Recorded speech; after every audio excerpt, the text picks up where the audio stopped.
Welcome to Leading by Example, Sparking Innovation Through Human-Centered Leadership, a Thinty Tank Media podcast. Hosted by Andrew Whitson, leadership strategist, educator, and founder of Person First Consulting, this show explores how trust, empathy, and inclusive leadership shape stronger teams, smarter innovation, and healthier workplace cultures. Because when you lead people first, results will follow. Let's get started. All right. Hello, and welcome back to Leading by Example, Sparking Innovation Through Human-Centered Leadership. My name is Andrew Whitson, and I am the CEO and founder of Person First Consulting. It's a pleasure to be back with you here again on the podcast. So I'd like to recap really quickly the last couple of podcasts just to get us all back up to speed. And so in podcast 1, we talked about defining human-centered leadership, some of these core traits of empathy, emotional intelligence, authenticity, trust, well-being, and psychological safety. And then also things to help foster innovation. So inclusion practices, sharing ideas, being vulnerable as a leader, and then the potential to increase performance when those things are present. And then in our most recent podcast, we had a conversation with Dr. Paris Jefferson, who is the author of Empathy Rising. Definitely check out that book if you are interested in more tips and tricks on how to bring empathy into your leadership style. And then moving into what we're going to talk about today. So we're going to segue a little bit from that, defining what it is into how to do it. So we're going to talk about some practical skills and behaviors that you can work on or develop to be a better leader with empathy. And then also some challenges. So a lot of times, I think when we talk about human-centered leadership and fostering innovation, a lot of things sound great, right? And we want to do them. But there's some realistic challenges to that leadership might be addressing with you or your team. And so I'm going to talk about a couple of those and some ways that we might approach. So let's dive into some of these skills and behaviors. So when we talk about being a human-centered leader, things like curiosity are definitely a strong representation of a human-centered leadership.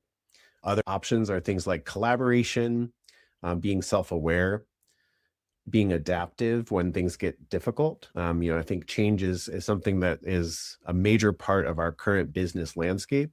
And so leaders have to be adaptive, but amongst that, still being human in their responses. And then having emotional intelligence. And we talked about empathy quite a lot last time. So just reaffirming that. And then to go into some behaviors, things like active listening, where you are not just, nodding along, but actually taking in the information and processing it. Seeking input from others. So I think a lot of the great leaders that I've had in my career, they don't often know all the answers, right? And that's okay. And instead of treating it like I have to find all the answers and I have to be right and I have to be the leader, allowing yourself to be vulnerable and seeking input from others so that you showcase that it's okay to be vulnerable. It's okay to not have all the answers, and realize that when you lean on your team as a full entity and all of the great ideas and opportunities that they bring, you're stronger as an organization. And then we're going to talk about creating psychological safety a little bit more in our next slide, but also some other behaviors that you can work on are creating space for innovation. And again, these are things that sound really great on paper, but how do you actually do that? And so it's really something that has to be ingrained in you and in your team in order for it to work. And it has to be something that is built across the organization, or it falls flat. Same thing with avoiding burnout and being transparent with communication. It's something that you can work on as an individual, but in order for your organization to be successful, it really has to be ingrained into the culture in order for it to continue to take off and thrive. And one other thing to mention with burnout, I think, we've gotten a lot of information about hustle culture, right? And I've got to work hard. I've got to be, responsive. I've got to be on 24/7. But when you see a workplace that really values an employee's well-being and puts things in place to make sure that they are safe and secure and not just hustle 24/7, and things like setting examples for email responses during normal working hours as opposed to all hours of the evening or weekend, right? Or, taking vacation. Again, these things sound easy and simple, but when you are in a culture that doesn't do them, that's when burnout becomes really apparent. So I wanted to talk a little bit more about psychological safety. And so when we think about building psychological safety, um, we talked a little bit about vulnerability. And so something to highlight here is if you can, as a leader, model that vulnerability. And so I want to put an example here of in a meeting, let's say a leader could say to their team, hey, I've made a mistake and here's what I learned through that mistake. That sets the stage for the rest of the team to be able to do that as well and feel like mistakes are okay. And I can attest, through the work that I've done, when you're okay to make a mistake, like you actually learn more. It's part of that learning process. And I think often we see in workplace cultures that there's this fear of making mistakes or having to be perfect. And that's not realistic, especially long term.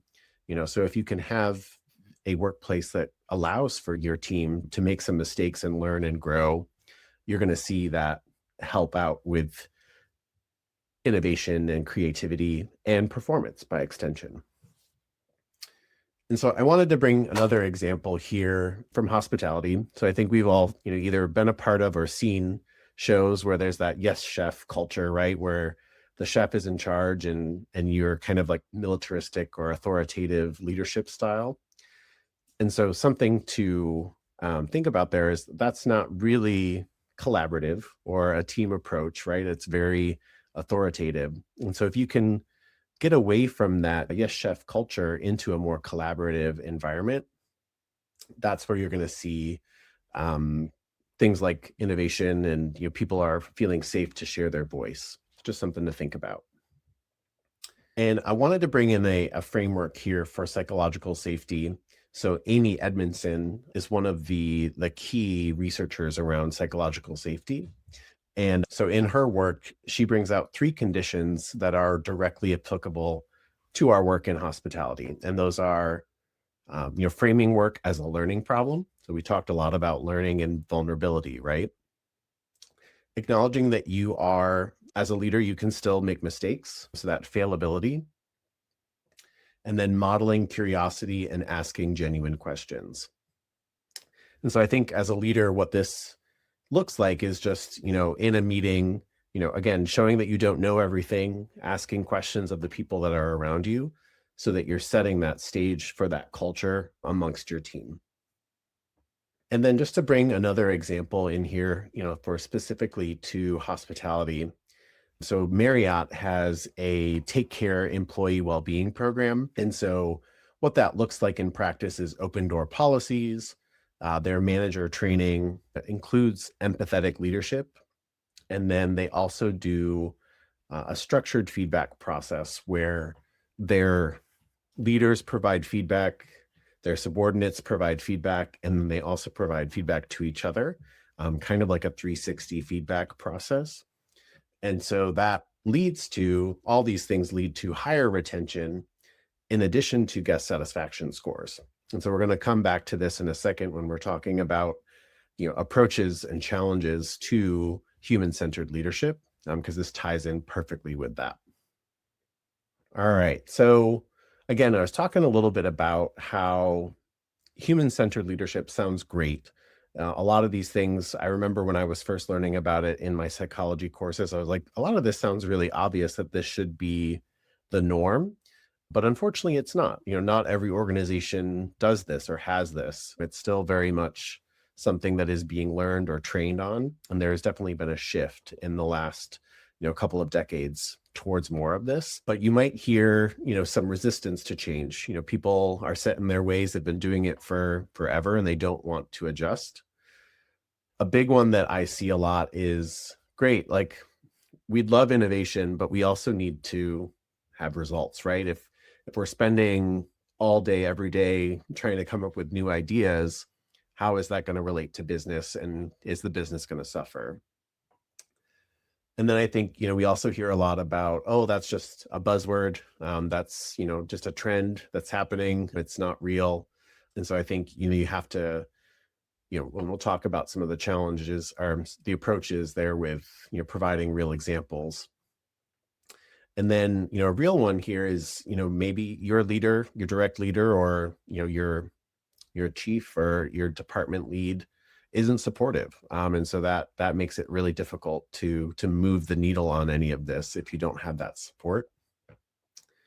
And then it also might be something where maybe you've seen this come into play at an organization of 5 people, but now you're working at an organization of 5,000. And how do you replicate that or scale up for a bigger company? And so some approaches that are helpful for this is to present case studies, make a plan and have contingencies so that, if the first question is answered with a no, you've got another opportunity to bounce in with other plans. Do some research. Pilot programs can be really effective, especially with that scaling issue. So doing it for a department or for a team as opposed to the whole organization right away. And then building this into training and professional development for your organization and acknowledging some small wins. So if you're doing a pilot or if you're trying this with your team or just yourself, make sure to document and share out some of those small wins. All right. So I want to call out 2 of the approaches and 2 of the challenges here. So one that I hear quite a bit is that, innovation versus results, right? So what you might hear from a leader is, we don't have time to focus on feelings. We have a business to run. And so some of the ways to approach that is, I think, calling attention to that thought process, maybe not recognizing what people are going through. So I think oftentimes there's like, oh, that's softer. You're going to be talking like this is like therapy. And it doesn't have to be that way. But when you can remove fear from the workplace and people feel safe and they're able to speak up, you're going to see that they're able to solve problems more. They're going to innovate and bring a lot more ideas to the table. And in turn, they're going to stay in your organization. So you're going to see less turnover from your employees as well. And then the other one I wanted to highlight is that scaling issue. So this works for small companies, but we're way too big for that. And this is where providing some real, concrete examples or case studies is really helpful.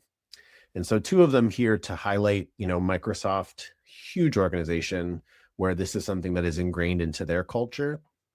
And then we also talked about Marriott as well with their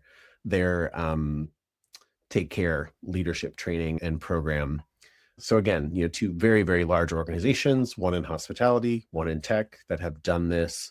So it's really not about the size of an organization. What it really boils down to is having someone who cares or has the desire to bring this to the table and then consistently making it a part of the organization. All right. So to close up here for today, we have talked about, quite a few practical skills and behaviors for human-centered leadership and how that can foster innovation in your organization. And we also address some challenges and approaches that you can take when you are faced with those challenges to human-centered leadership and fostering innovation. It's been a great conversation. I know it's just me, but hopefully you're enjoying it on your end as well. And then I want to make sure to highlight for next time, we're going to have a conversation with Laura Holt, who is a career coach and professional development coach and facilitator with 8-Legged Moves. So Laura and I are going to have a chat about fostering innovation and human-centered leadership on our next podcast. So hopefully you have enjoyed this, or something has resonated for you. And if it has, I'd love to hear from you. Feel free to check out my website that you've probably seen scrolling down at the bottom of your screen, or you can also check out my LinkedIn or reach out via email. We'll talk to you next time. Thank you for spending time with us on Leading by Example, sparking innovation through human-centered leadership. You can watch every episode of the podcast inside Hospitality Nexus. a global human-first platform, bringing the hospitality ecosystem together in one place. Inside the Nexus, it's a career fair that never closes, connecting industry leaders, educators, students, employers, and partners through real presence. Explore more at hospitalitynexus.org. Until next time, lead people first. Results follow.